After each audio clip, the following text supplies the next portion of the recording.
नमस्कार सर्वांना, मी जान्हवी पंचपोर. माझ्या युट्यूब चॅनलमध्ये सगळ्यांचं स्वागत आहे. आपण आयनिक इक्विलिब्रियम या टॉपिक वरती व्हिडिओ सिरीज करतोय. त्यातला हा नेक्स्ट व्हिडिओ आहे आणि this video is based on the concept of buffer solution. ठीक आहे. So what is buffer solution और what is a buffer? Buffer is a solution which resist the change in pH. ठीक आहे. Buffer solution असं solution आहे की जे pH बदलून देत नाही, which resist the change in pH upon addition of small quantity of acid or base or on water dilution. कळालंय? सो ऍसिड, बेस किंवा वॉटर, तुम्हाला माहिती ना कोणत्याही सोल्युशन मध्ये ऍसिड, बेस किंवा वॉटर काही ऍड केलं तरी पीएच चेंज होतो किंवा कॉन्सन्ट्रेशन बदलतं. पण पीएच चेंज करायचा नसेल तर आपल्याला काय वापरावं लागतं? Buffer solution. ओके, लॉजिक काय बघा. सपोज एक कंटेनर आहे, या कंटेनर मध्ये लिक्विड आहे आपलं पीएच 4चं. ठीक आहे. ओके, आणि I want to keep this pH 4 constant. म्हणजे काय, मला ह्याचा पीएच 4चा 4.1 पण होऊन नाही द्यायचा, 3.9 पण नाही. कळलं? पण काय झालं, बाय मिस्टेक ह्याच्यात एक ड्रॉप ऍसिडचा पडला. ठीक आहे. आता एक ड्रॉप ऍसिड म्हणलं तरी 1000 crores of H plus ion वाढणार. बरोबर ना? सो तेवढे H प्लस आले की पीएच वरती फरक पडणार. बरोबर आहे. सो हा ऍसिड आला तरी सुद्धा आपला पीएच चेंज करायचा नसेल म्हणजे काय, which resist the change in pH, which opposes to this foreign body. कळते? मग त्यावेळेस आपण काय ऍड करणार आहे, याच्यामध्ये एक बफर सोल्युशन ऍड करणार. ठीक आहे. हा बफर काय करतो, तर जो काही चेंज आलाय किंवा जे कोण एक्स्ट्राचे H प्लस आले तो हा काय करतो, खाऊन टाकतो. कळते? This buffer will take this H plus. Take this म्हणजे काय, तो काय करतो, या H प्लस ला न्यूट्रलाइज करतो, H plus water. Okay, buffer action म्हणून एक पार्ट आहे की बफर काय करतो, या H प्लस ला न्यूट्रलाइज करून टाकतं, so that pH of this solution will never changes. कळालंय? हे बफर म्हणजे कसं काम करतं बघा. आपल्या बॉडीमध्ये WBC असतात ना, WBCचं काय काम असतं, दे आर इम्युन सिस्टीम. म्हणजे आपल्या बॉडी लाईक सैनिकासारखं काम करतं. बरोबर ना? एखादं फॉरेन पार्टिकल, एखादं व्हायरस, बॅक्टेरिया जर का आपल्या बॉडीमध्ये आला तर हे WBC काय करतात, त्याला किल करून टाकतात आणि त्या बॅक्टेरियामुळे होणारे जे साईड इफेक्ट आहेत ते होत नाहीत. सेम वे एखादं काहीतरी ऍसिड वगैरे इथं आलं, पीएच बदलणार आहे, तर हे काय करतात, याला किल करून टाकतात, म्हणजे याचा इफेक्ट झिरो करतात, याला न्यूट्रलाइज करतात. त्यांना काय म्हणायचं, बफर. लक्षात आलं? Okay, so what is a buffer? It is a solution which resist the change in pH. कळालं? अपॉन ऍडिशन ऑफ, म्हणजे पीएच त्याचा कायम तोच राहतो, चुकून त्यात HCl गेलं, बेस गेला, वॉटर गेलं तरी सुद्धा पीएच बदलत नाही. ठीक आहे. बफरचा यूज कुठं होतो, बफर सोल्युशनचा यूज, तर सगळ्यात पहिलं पीएच मेंटेन करायला. बरोबर. एकदम पहिला यूज बघा, इन अवर ब्लड, आपल्या ब्लडचा पीएच आहे 7.4. ठीक आहे. आपलं ब्लड बॉडीमध्ये 1000 कामं करतंय, 100 गोष्टी घेतंय, 100 गोष्टी देतंय, सारखं त्याच्यात जे काय असतंय गिव्ह अँड टेक, आपल्या बॉडीमध्ये जे काय चाललंय ते सगळं ब्लड थ्रू चाललंय. So each what can say, each chemical have its own pH. मग सारखा काहीतरी गोष्टी त्या ब्लडमध्ये ऍड होतात, काहीतरी रिकाम होते, तर ब्लडचा सारखा पीएच बदलला पाहिजे. आणि ब्लडचा जर का पीएच बदलला तर टाटा बाय बाय. ओके, ब्लडचा पीएच आहे 7.4 आणि 0.5 ने जरी ब्लड कमी पीएच कमी जास्त झाला तर काय होणार आहे, it may lead to death, unconsciousness किंवा कोमा, असले काही ना काहीतरी भयानक प्रकार होणार. कळालंय? So it is necessary to maintain pH of blood. कळालंय? सो ब्लड मध्ये HCO3 मायनस H2CO3 या नावाचं बफर सोल्युशन काम करत असतं, की जे हे बफर काय करतं, ब्लडचा पीएच मेंटेन ठेवतं. कळालं? Another exam is enzyme catalysed reaction. ठीक आहे. सो एन्झाईम्स काय असतात, एन्झाईम म्हणजे काय, बायोलॉजिकल कॅटलिस्ट. म्हणजे बायोलॉजिकल कोणती प्रोसेस आहे ती फास्ट करायचं काम एन्झाईम करतात लिव्हिंग सिस्टीम मध्ये. ओके. सो हे जे एन्झाईम्स आहेत, आता सध्याला आपण हे एन्झाईम्स इंडस्ट्रियल पर्पज मध्ये, म्हणजे इंडस्ट्रीमध्ये सुद्धा कॅटलिस्ट म्हणून एन्झाईम यूज करता येतात. पण इंडस्ट्रीमध्ये बाकीचे केमिकल्स आहेत, तिथं काय नेचर वगैरे येणार नाहीये, आपणच हाताने केमिकल वगैरे टाकणार आणि खूप जास्त क्वांटिटीमध्ये असतात. सो ऍट दॅट टाइम जर का थोडासा जरी पीएच बदलला तर एन्झाईम्सची ऍक्टिव्हिटी 0 होऊ शकते. कळते? Enzymes are very much highly sensitive to pH. PH जरी 0.2 0.3 ने जरी बदलला तरी एन्झाईम ऍक्टिव्हिटी 0 होणार. So at that case we have to maintain that particular pH. कळते? Another application of buffer is like in titrations. Okay, like oxalic acid K-MnO4 titration, FAS K-MnO4 titration. ठीक आहे. तर बऱ्याचशा टायट्रेशन्स मध्ये आपल्याला पर्टिक्युलर पीएच लाच तो कोण इंडिकेटर असेल तो कलर चेंज देतो. कळले. आणि मग समजा आपला पीएच बदलला तर इंडिकेटरचं काम खतम. कळालंय. So in lots of reactions we need buffer solution. कळालंय. सगळ्यात इम्पॉर्टंट लिव्हिंग सिस्टीम मध्ये बफर सोल्युशनचं काम खूप आहे. बरं, अजून एक एक्झाम्पल बघा. स्टमक. स्टमकचा पीएच स्टमक मध्ये आपल्या काय असतं, ऍसिड असतं, बरोबर ना. तर स्टमकचा पीएच ऍसिडिक आहे. तर तो किती आहे, 1.2 to 1.7 त्याच्या आधीमध्ये आहे. पण आपण काही पण खातो, बरोबर ना. काही पण म्हणजे जनरली जेवणच खातो, पण तरी सुद्धा त्याच्यामध्ये ऍसिड, बेस, बऱ्याच गोष्टी खातो. पण स्टमकचा पीएच मेंटेन ठेवायचं काम स्टमकच्या बफर सिस्टीमचं आहे. कळालं की नाही. ओके. कारण की तिथं जर का जे काय पेप्सिन वगैरे एन्झाईम्स आहेत ते त्या पीएच लाच ऍक्टिव्ह होणार आणि स्टमकचं डायजेशनचं काम प्रॉपर होणार. कळालं. So this buffer action is very very important. लक्षात आलं. Okay. So this is about this concept and its applicative और it is why we are going to use. आता पुढचा पॉईंट, टाइप्स ऑफ बफर. बफरचे दोन type आहेत. एक आहे ऍसिडिक बफर, बेसिक बफर. नावातच आहे. ऍसिडिक बफर म्हणजे ज्यांना पीएच 7च्या खाली मेंटेन करायचं ते ऍसिडिक बफर, 7च्या वर जायचं असेल तर बेसिक बफर. ठीक आहे. सो ऍसिडिक बफर कसं बनवायचं बघा. Acidic buffer is prepared by using weak acid and its salt of strong base. Weak acid घ्यायचं and it salt with strong base, त्याला म्हणायचं acidic buffer. Same basic buffer कसं करणार. Weak base and it salt with strong acid. Okay. Salt with लिहूया तिथं, salt with strong acid. ठीक आहे. म्हणजे काय बघूयात आता. सो आपल्याला आता सपोज ऍसिडिक बफर तयार करायचं. तर एखादं वीक ऍसिड घेऊयात आपण, CH3COOH. ठीक आहे. आता काय करायचं, हे वीक ऍसिड झालं आणि त्याचं सॉल्ट करायचं स्ट्रॉंग बेस बरोबर. सॉल्ट कसं करतो, सॉल्ट कसं बनवतो आपण, ऍसिड प्लस बेस घेऊन सॉल्ट, बरोबर. सो हे वीक ऍसिड घ्यायचं CH3COOH, त्याच्यामध्ये टाकायचं strong base NaOH. Weak acid strong base. Okay. Salt काय बनणार आहे, CH3COO Na प्लस वॉटर. कळलं. आणि आता बघा, what is acidic buffer. Weak acid and salt with strong base.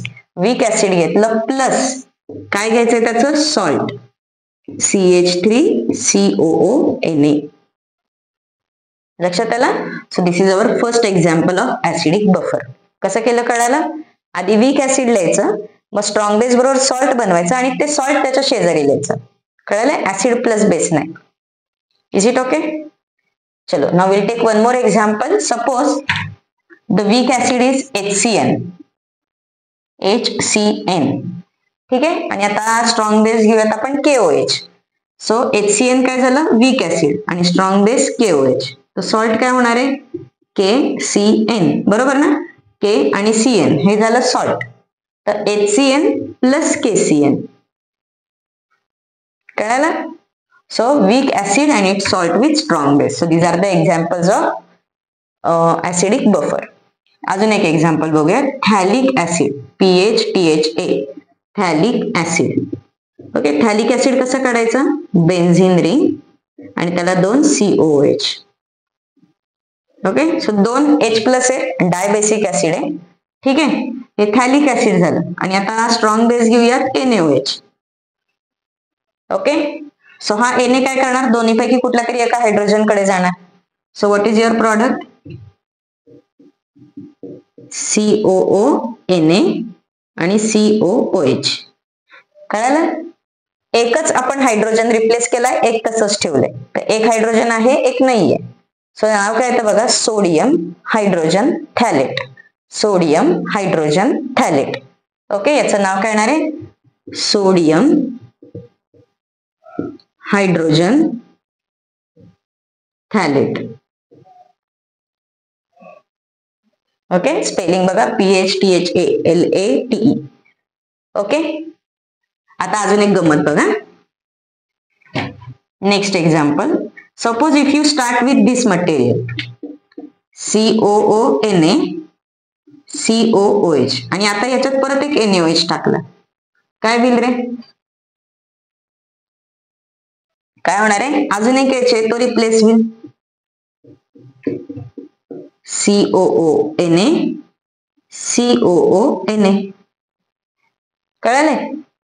आता बघा गंमत, या केसमध्ये ऍसिड कोण, बेस कोण आणि सॉल्ट कोण. तर हा बेस आहे, नो प्रॉब्लेम. हा कोण झाला? आता बघा बेस रिॲक्ट कोणाबरोबर होतो? ऍसिड. इथला H आहे ना, so it is going to act as acid and what will get? Salt. Okay. आता नाव बघा काय, this one is again sodium hydrogen phthalate. बरोबर. आणि नीट बघा, जो सोडियम हायड्रोजन थॅलेट इथं सॉल्ट म्हणून काम करत होता, तो इथं काय होणार आहे? ऍसिड. का तर त्याचा पार्टनर बदलला. कळाले? So what is the name here? Sodium hydrogen phthalate plus, आता इथं हायड्रोजन गायब झाला, याला काय म्हणायचं? Sodium phthalate. where this one will act as acid. कळाले? सो बफर कसे बनवायचे? एक हायड्रोजन रिप्लेस झाला, you will get the combination. Okay. अजून एक एक्झाम्पल बघू सेम असंच. Suppose if you have molecule H3PO4. So we know H3PO4 म्हणजे 3 H प्लस आहे. ओके. हे वीक ऍसिड. आता आपण डायरेक्ट सॉल्ट मनाने लिहूयात. एक हायड्रोजन रिप्लेस झाला, काय होणार आहे? NaH2PO4. So this will be our acid and it salt with strong base. Okay. दुसरं एक्झाम्पल बघा. Suppose we take starting material NaH2PO4 आणि त्याच्यामध्ये अजून एक Na ऍड केला, म्हणजे एक हायड्रोजन कमी केला, Na2HPO4. So now this will be acid and this is salt. कळालं? आता तिसरं बघा, अजून एक हायड्रोजन आहे आपल्याकडे, काय होणार आहे? Na2HPO4 plus Na3PO4. अजून एक हायड्रोजन रिप्लेस झाला आणि इथं हायड्रोजन आहे, मग हा कोण झाला? ऍसिड आणि हा काय झाला? सॉल्ट. आणि फोर्थ एक्झाम्पल बघा, और next example H3PO4 plus Na3PO4 म्हणजे काय? सगळेच हायड्रोजन रिप्लेस झाले, कुछ बात नाही. कळलं? So this will be acid and this will be salt. कळालं काय केलं? सो ऍसिडिक बफर काय केलं आपण? एक एक प्रोटॉन कमी जास्त केला. Okay. So take a screenshot of this. These are the examples of acidic buffer.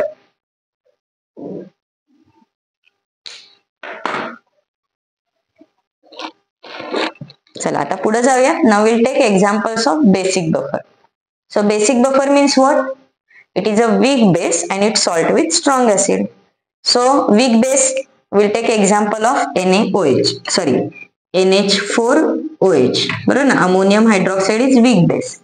आणि सॉल्ट विथ स्ट्रॉंग ऍसिड म्हणजे काय बघा, NH4OH आणि सॉल्ट ऍसिड कोणतं घेऊयात आपण? NH4OH प्लस स्ट्रॉंग ऍसिड घेतलं HCl.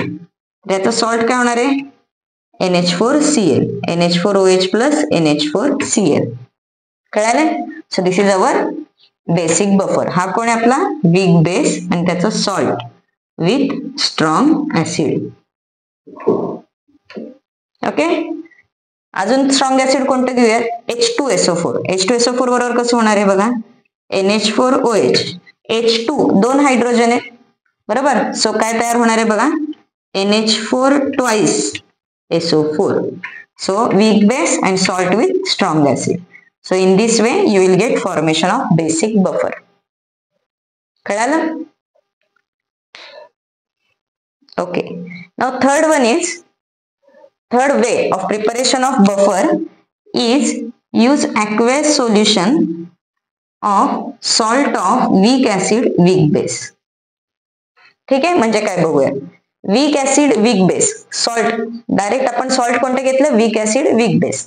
तर वीक ऍसिड वीक बेस ह्याच्यामध्ये लक्षात घ्या काय, दोघांपैकी एक जास्त वीक असतो आणि एक कमी वीक असतो. म्हणजे ह्याचा पीएच आयदर ऍसिडिक येईल किंवा बेसिक येईल. जो वीक असेल त्या पद्धतीने बफर तयार होणार. म्हणजे वीक ऍसिड जर का जास्त वीक असेल तर ऍसिडिक होणार, बेस जर का जास्त वीक असेल तर बेसिक होणार.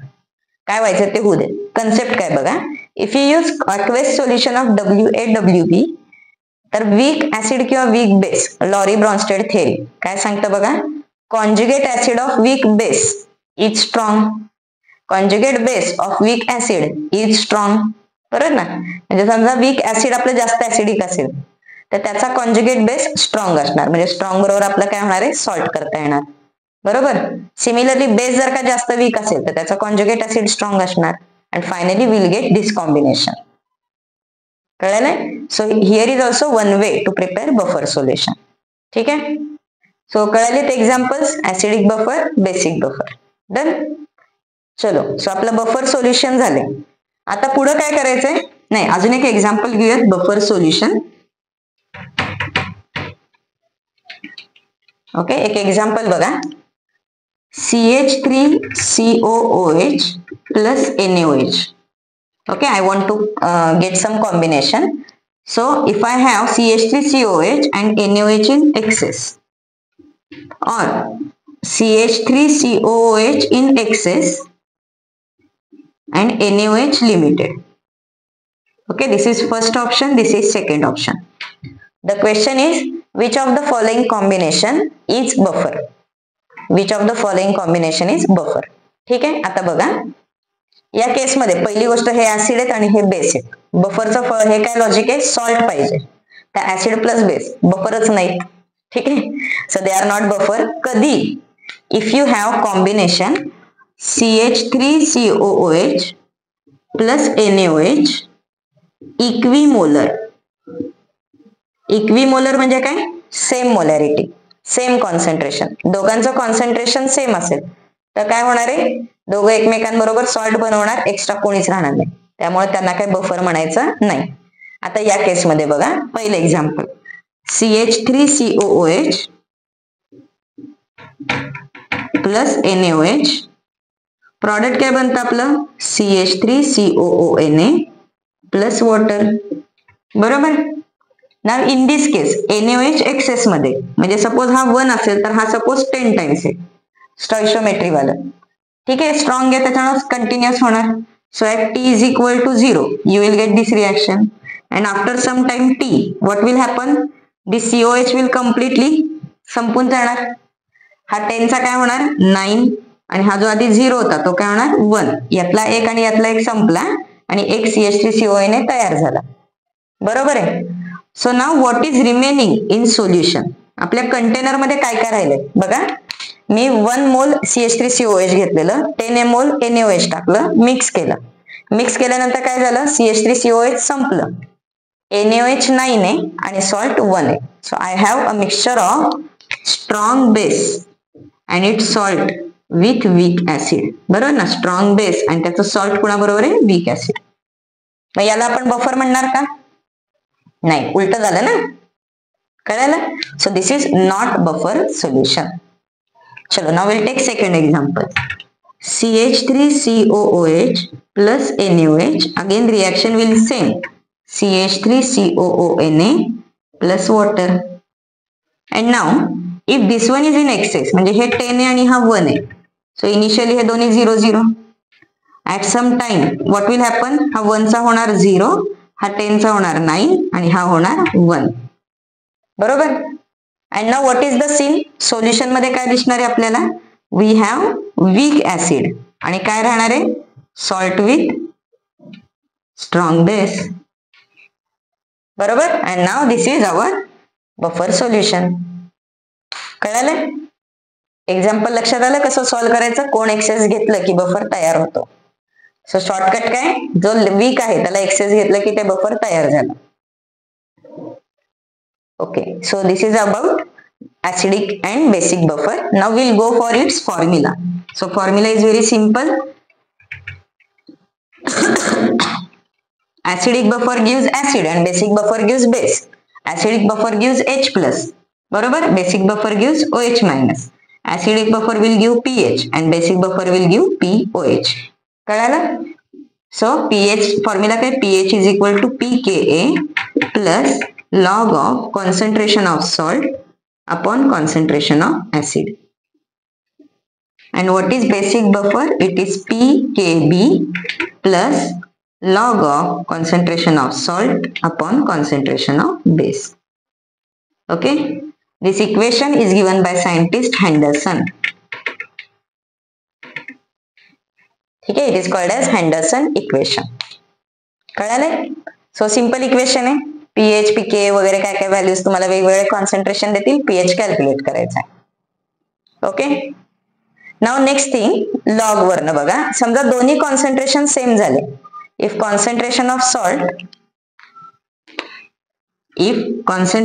Salt is equal to concentration of acid, काय म्हणणार आहे, हे दोन्ही सेम झालं तर काय होणार, दोघं जण कॅन्सल होऊन लॉग ऑफ 1. लॉग 1 किती येतो, 0. मग काय म्हणणार आहे, pH is equal to pKa. pH is equal to pKa. Similarly इथं काय होईल, if concentration of salt is equal to concentration of base, then काय म्हणणार आपण इथे, POH is equal to pKb. Is it okay? Equation formula सगळं कळालं? Okay. Now the next part from this buffer solution is buffer action. Buffer action आहे buffer capacity.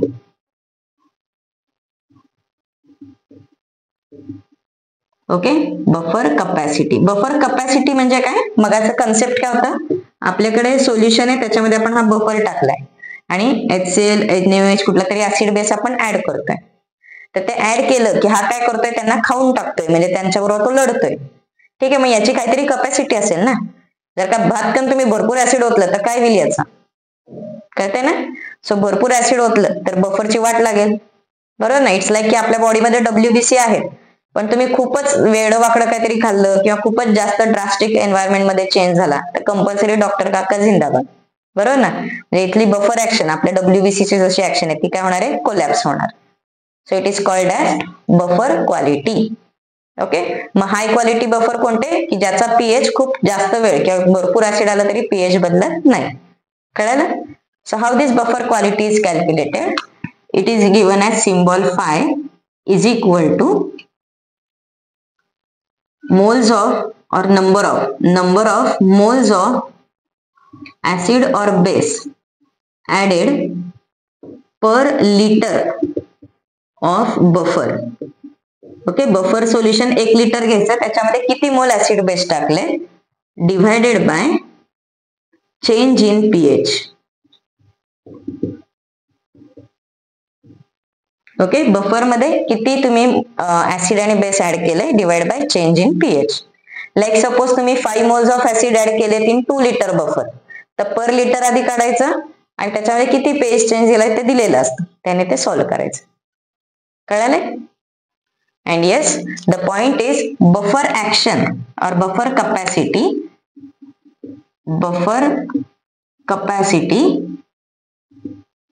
Is maximum. Buffer capacity is maximum when pH is equal to pKa or POH is equal to pKb. म्हणजे काय, थोडक्यात हे दोन्ही concentration same असेल त्यावेळेस buffer action काय असते, मॅक्सिमम. अदरवाइज कॉन्सन्ट्रेशन बदललं तर याने तुम्हाला बफर कपॅसिटी काढायचं. लक्षात आलं? Okay, so here we have seen some formulae और कन्सेप्ट रिलेटेड टू बफर. आताच्या व्हिडिओमध्ये आपण काय काय बघितलंय, बफरची एक्झाम्पल्स. ठीक आहे, ऍसिडिक बफर, बेसिक बफर कसं बनवायचं, examples. Then what we have seen the formulae to calculate pH of buffer and then the point of buffer capacity. ठीक आहे, buffer capacity is nothing but buffer quality. ठीक आहे, चलो. So आपण आता थांबूया, पुढचं लेक्चर आपण बफरचं घेऊया, त्याच्यामध्ये न्यूमरिकल सॉल्व्ह करूया की pH कसं कॅल्क्युलेट करायचं. ठीक आहे, आणि बफर कपॅसिटीचे न्यूमरिकल. एकदम स्मॉल व्हिडिओ होईल, पण तुम्हाला फॉर्म्युले कसे यूज करायचे ते कळेल. ठीक आहे, गुड बाय.